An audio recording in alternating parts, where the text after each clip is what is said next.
So, in this section of the book, I talk a little bit about the things that can interfere with us developing a gold medal mind. It was years ago, I was in Helsinki, Finland with the US speed skating team, and they were preparing for a World Cup.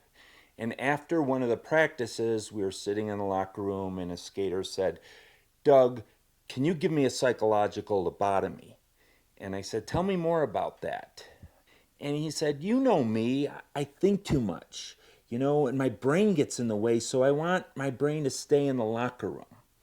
This led to me writing a chapter called Psychological Lobotomy based upon that story, because we know as competitive people, at times when we get frustrated or impatient or struggling, our tendency is to try harder, to overthink, to tense up, to contract. Optimal performance is a result of letting go, being absorbed in the process, trusting yourself, going based upon muscle memory. But why is that so difficult?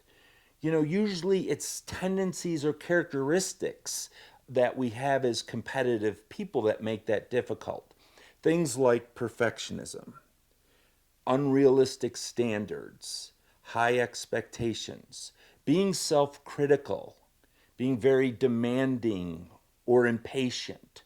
So, those kinds of characteristics, and this is where it's tricky, they have led to you being outstanding, but at the same time, they could lead to you being your own toughest opponent or your own worst enemy.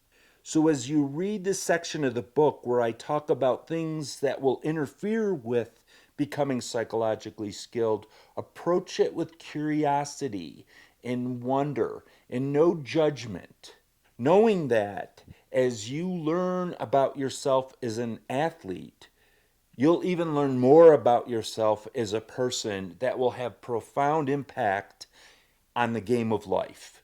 So I hope you really enjoy this aspect of the journey.